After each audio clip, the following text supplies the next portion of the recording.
मैं 8 साल का था जब मेरी मौसी मुझे अपने साथ घर ले गई। मगर मैं जैसे जैसे बड़ा हो रहा था, मौसी की आदतें मेरे साथ अजीब हो रही थी।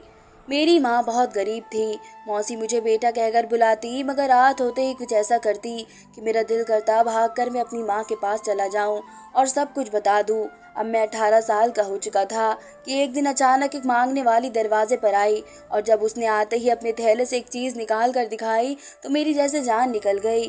क्योंकि मेरी मौसी तो 8 साल की उम्र का था जब एक दिन मौसी मुझे अपने घर ले आई। जब मैं छोटा था, बातों की समझ ना थी। मौसी मुझसे बहुत प्यार करती थी, हर चीज़ मेरी पसंद की बनाती थी। लेकिन बचपन से ही एक चीज़ थी जो बहुत अजीब थी। मैं अक्सर अकेला कमरे में ही बैठा रहता था, क्योंकि मौसी मुझे बाहर जाकर खेलने नहीं देती थी। अगर कोई दोस्त भी जाता तो उसे डांट कर भगा देती थी। मैंने मौसी से बहुत बार गुजारिश की थी कि मुझे भी बाहर जाकर बच्चों के साथ खेलने दें, लेकिन मैं अपनी जिद पर अड़ी रही और ना मानी। एक दिन जब तंग आकर मैंने घर वापस जाने की जिद की तो मौसी गुस्से से मुझे देखने लगी। तुम अब ये बात अपने दिमाग से निकाल दो कि तुम वापस जाओगे। तुम्हारी माँ ने हमेशा हमेशा के लिए तुम्हें मेरे पास भेज दिया है, इसलिए जो मैं कहूँगी तुम्हें वही करना होगा, वरना सजा के तौर पर मैं तुम्हारे साथ क्या क्या कर सकती हूँ ये तुम सोच भी नहीं सकोगे। बचपन में अगर मैं कपड़े भी बदल रहा होता तो मौसी बेधड़क कमरे में आ जाया करती। हम लोग बहुत दूर एक शहर में रह रहे थे। मेरी माँ पापा कभी भी मुझसे मिलने नहीं आए थे। मैं उनको बहुत याद करता था, लेकिन उन्होंने तो शायद अपने सर से एक बोझ उतार कर फेंक दिया था। वह मुझे भूल चुके थे। अब मेरी जिंदगी भी बस मौसी के आसपास घुल मिलकर रह गई थी। वो स्कूल में टीचर थी, मैं भी इस स्कूल में पढ़ता था। वहाँ पर मुझे किसी भी लड़की से बात तो दूर, अगर मदद करने की कोशिश करता तो वह भी न करने देती, बल्कि खुद इस लड़की को और ज़्यादा सज़ा देती। मैं बचाता था, मैं डर जाता था। अब मैं मौसी से और ज़्यादा डरने लगा था। पता नहीं क्यों मुझे यूँ लगता था वह जानबूझकर मुझे हाथ लगाने की कोशिश करती है। मैं अक्सर खुद को उनसे दूर करने की कोशिश करता था। पता नहीं क्यों, लेकिन मुझे इनका ये खुद को बेवजह हाथ लगाना पसंद नहीं आता था। वैसे वह बहुत अच्छी थी। मेरे कपड़े धोने से प्रेस करने तक हर काम वो खुद अपने हाथों से करती थी। घर आकर खाना भी खुद अपने हाथ ही बनाकर खिलाती थी। उनके हाथ में बहुत टेस्ट था। इस रोज़ में काम करते करते वहीं फर्श पर ही सो गया था। जब मौसी मेरे पास आकर बैठ गई और मेरे बालों में हाथ फेरने लगी थी, मेरी फौरन आँख खुल गई। उससे पहले मैं उठता, मौसी ने मेरा सर पकड़कर अपनी गोद में रख लिया और अपने हाथ मेरे बालों में चलाने लगी। मैं पहले तो ना ना करता रहा, लेकिन अब मुझे भी सुकून मिलने लगा था। नींद से मेरी आंखें ओझल हो रही थी। मैं वहीं पर मौसी की गोद में सर रखकर सो गया था। सुबह मेरी आंख खुली तो मौसी भी मेरे साथ ही जमीन पर सो रही थी। उन्हें देखते ही मैं हैरान हो गया और जल्दी से उठकर बैठ गया। मौसी की हरकतें तो मेरी समझ से बाहर होती जा रही थी। अब मैं कोई बच्चा ना रहा था जो मौसी की इन हरकतों को ना समझता। मैं अब मौसी की ऐसी हरकतों को बुरा समझने लगा था, जिसकी वजह से मेरे दिमाग में मौसी का बहुत ही ख़राब किरदार बन रहा था। मैं नहीं चाहता था कि मैं उनके बारे में कुछ भी गलत सोचूं, इसलिए जितना हो सकता था उनको खुद से दूर रखता था। लेकिन मौसी तो बहाने बहाने से मेरे पास रहने की कोशिश करती थी।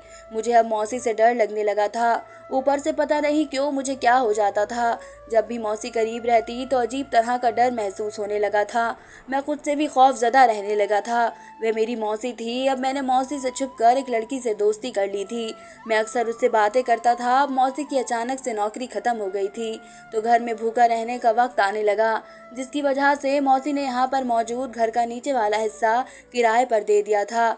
अब नीचे एक फैमिली रहती थी, और मेरी खुशनसीबी ये थी कि वह फैमिली कोई और नहीं बल्कि उस लड़की की थी जिससे मैं बात करता था। उसका नाम निशा था। वह मेरी मौसी से ज़्यादा प्यारी तो ना थी, लेकिन हर वक्त टिप टॉप रहने की वजह से हसीन लगती थी। लेकिन मुझे उसका वह चाशनी में डूबा रहता अंदाज बहुत अच्छा लगता था। मैं कब दीवानगी की हद तक उससे प्यार करने लगा, मुझे कुछ पता ही ना चला। लेकिन अब मुझे यूँ लगता था मौसी मुझ पर नज़र रख रही है। मैं थोड़ा डर गया था, क्योंकि अगर मौसी को सच का पता लग जाता तो वह ज़रूर मुझसे फ़ोन ले लेती, और मैं फिर क्या करता। मुझे तो अब इस हद तक उससे बातें करने का नशा हो चुका था कि मैं अपनी चाय से लेकर आज कौन से कपड़े पहनने वाला हूँ वह भी वही बताती, और हर फोटो उसे खींच कर भेजता। वह खुद भी मेरी तरफ बराबर कदम बढ़ा रही थी। एक रात मैं इससे बातों में बिजी था, मुझे यूँ महसूस हुआ जैसे कमरे के बाहर कोई खड़ा हुआ है। मैंने जल्दी से फ़ोन काटा और सोने का नाटक करने लगा। वह साया अभी भी वही मौजूद था। वह ज़रूर मौसी ही थी। थोड़ी देर गुजरी, जब मेरा दरवाज़ा बजा तो मेरी रूह कांप गई। अगर मौसी को सच की भनक भी पड़ जाती तो मेरे लिए मुश्किल पैदा हो सकती थी। मौसी मुझे पसंद करती थी। ये बात अब मेरे दिमाग में रहने लगी थी, लेकिन मैं अक्सर खुद को डांट देता क्योंकि वह सब बच्चों की तरह मेरा ख्याल रखती थी। पर मैं अपनी ही मौसी के बारे में अजीब अजीब वहम पालने लगा था। मैंने जल्दी से जाकर दरवाज़ा खोला, लेकिन उससे पहले कॉल हिस्ट्री डिलीट कर दी और देखने लगा जैसे नींद से उठा हूँ। मौसी ने अंदर आते ही दरवाज़ा अंदर से बंद कर दिया। अब पसीने मेरे छूटने वाले थे, क्योंकि मौसी की आंखें बेहद लाल हो रही थी। कमरे में गर्मी बढ़ती जा रही थी। मुझे सब बहुत अजीब लग रहा था और डर लग रहा था। आपको कुछ काम है? आप रात के इस वक्त यहाँ? मैंने पूछा था। मौसी ने कहा, नहीं, मुझे नींद नहीं आ रही थी। काफ़ी दिनों से सो नहीं पा रही हूँ, इसलिए मैंने अब सोचा है मैं तुम्हारे साथ इस कमरे में सोया करूँगी। मौसी की इस बात ने तो मेरे होश उड़ा दिए थे। लेकिन आप यहाँ पर क्यों सोएंगी? मैंने जल्दबाजी में कहा और फिर अपनी ही जल्दबाजी पर पछताया था। क्यों सोऊंगी से क्या मतलब है तुम्हारा? मेरा घर है, मैं कहीं पर भी तो सो सकती हूँ। और अगर मैं यहाँ पर सो भी जाऊंगी तो इसमें इतनी हैरानी वाली क्या बात है? तुम अभी थोड़ी मेरे पास रह रहे हो। काफ़ी अरसा गुजर चुका है और मेरा यही ख्याल इस मामले में है तुम्हें कोई भी जवाब दूं। इसलिए खामोशी से मेरे पैरों वाली साइड पर सो जाओ और मैं तकिए वाली साइड पर।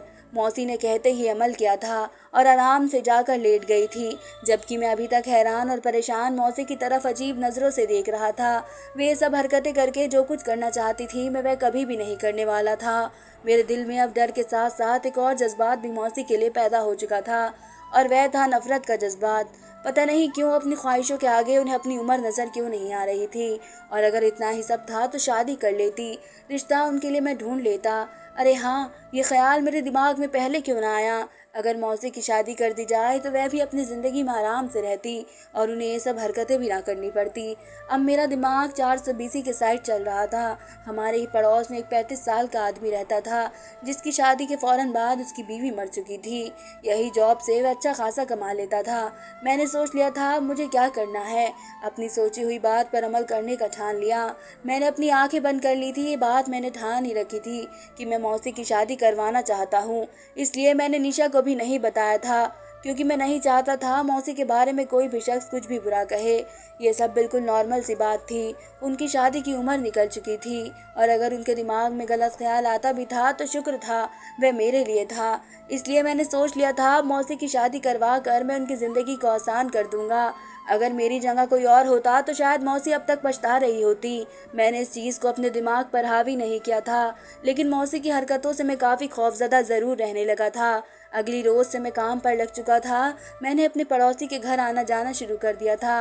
उनके साथ अक्सर वक्त पर निकल पड़ता। एक रोज़ ऐसे ही बातों बातों में उनसे उनकी शादी के बारे में पूछा तो उन्होंने बताया उनकी बीवी किरदार की अच्छी नहीं थी, जिसके चलते उसे एक ऐसी बीमारी हो गई जिसकी वजह से आज वो इस दुनिया में नहीं है। मैंने तो उसका बहुत पर्दा रखा था, लेकिन इस बीमारी ने उसका पर्दाफाश कर दिया था। तब से मुझे शादी से नफरत सी हो गई है। अब मैं बस अपने काम पर ध्यान देता हूँ, लेकिन आपको दूसरी शादी कर लेनी चाहिए। अगर एक तजुर्बा सही ना रहा तो इसका मतलब ये नहीं बंदा कोशिश ना करे। वह शायद आपकी किस्मत में ही नहीं थी। आपकी किस्मत में शायद मेरी मौसी जैसी कोई साफ चरित्र की औरत थी। जब आप सोचिएगा ज़रूर इस बारे में। मैंने मुस्कुरा कर कहा और खुद वहाँ से वापस आ गया था। अब मेरे दिमाग में इस शख्स की बातें घूम रही थी। वह पक्का खिलाड़ी था। मुझे अब मौसी को जीतना हो सकता था, उससे दूर ही रखना था कि इसकी चरित्र पर कोई उंगली ना उठा सके। लेकिन मैं ये सब नहीं सोच रहा था। उन पर इल्ज़ाम लगाने की कोशिश कर रहा था, लेकिन मैं करता भी तो क्या करता? मेरे बस में कुछ भी नहीं था। और जैसी मौसी की हरकतें थी, अच्छा खासा मर्द यही सब सोचता, बल्कि पहल भी कर चुका होता। लेकिन मैं ऐसा कुछ नहीं करना चाहता था। मैं मौसी को इस दलदल में नहीं जाने देना चाहता था, जहाँ अंदर जाने का तो रास्ता था लेकिन बाहर आने का कोई रास्ता नहीं था।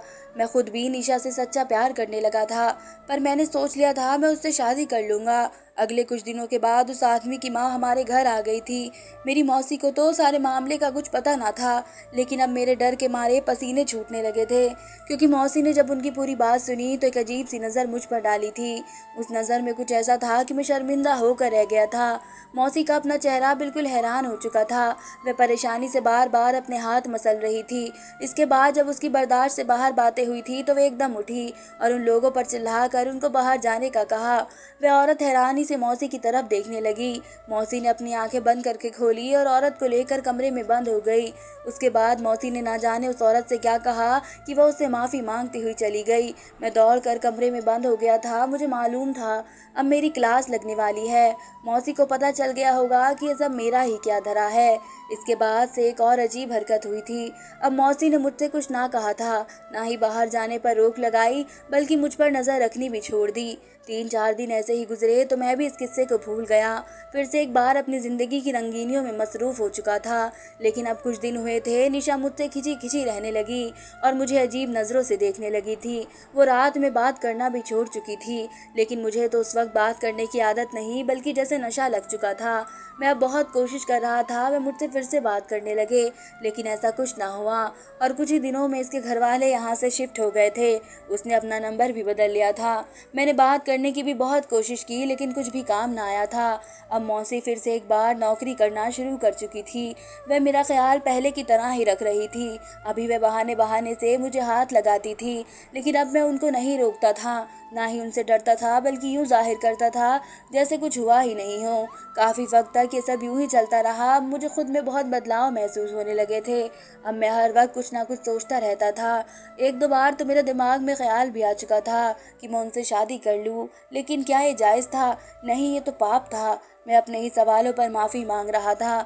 मेरे दिमाग से अब भी ये बात नहीं जा रही थी कि मौसी ने शादी के लिए मना क्यों किया था और ऐसी क्या बात कही थी उस औरत को जो वे माफ़ी मांगते हुए यहाँ से गई थी।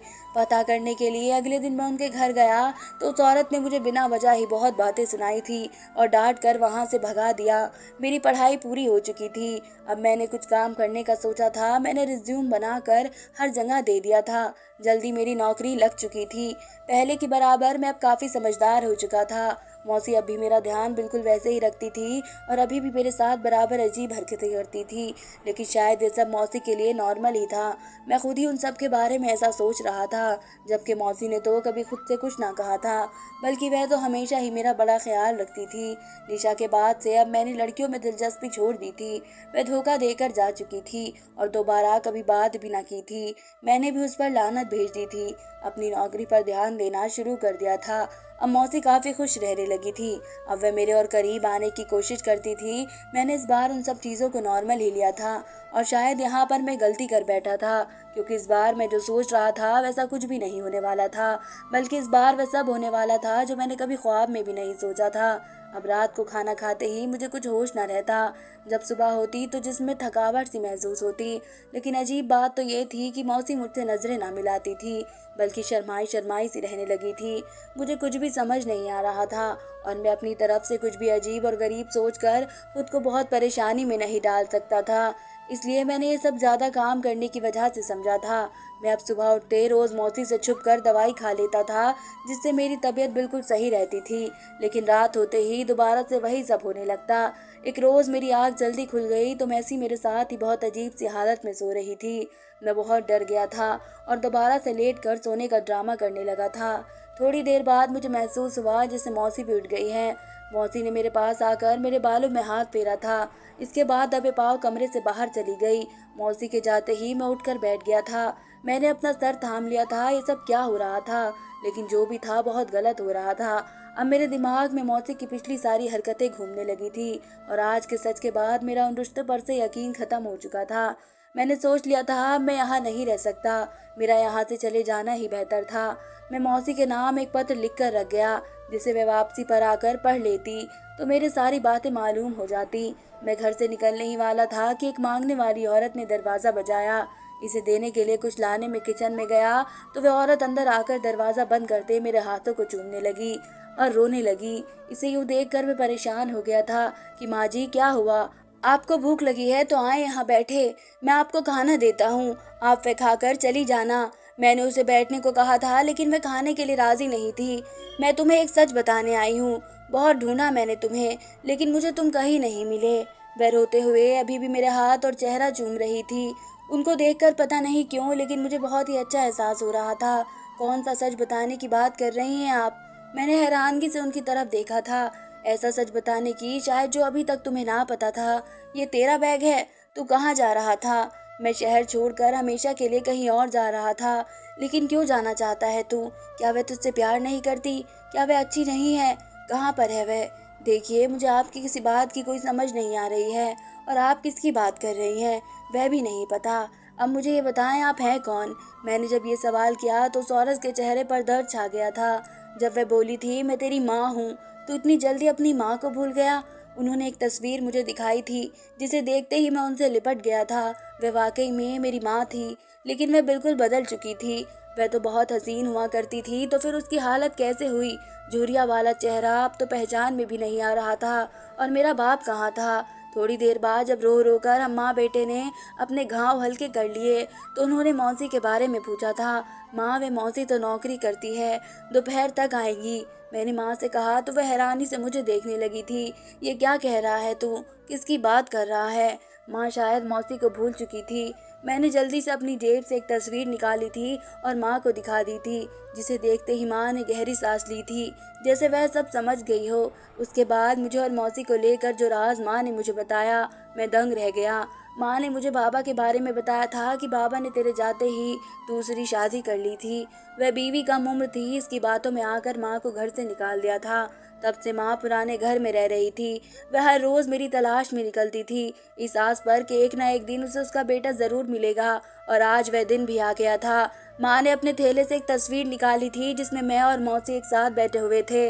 इस तस्वीर में मौसी ने लाल रंग का जोड़ा पहना हुआ था।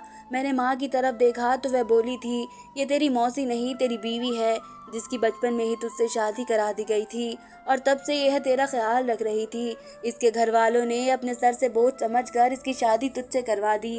वह बेचारी बहुत मजबूर थी, इसलिए मैंने तेरी शादी के लिए उससे हाँ कर दी थी। और तेरा बाप इसे रखने को तैयार नहीं था, क्योंकि ये पढ़ी लिखी थी, इसलिए तुझे वहाँ से लेकर चली गई।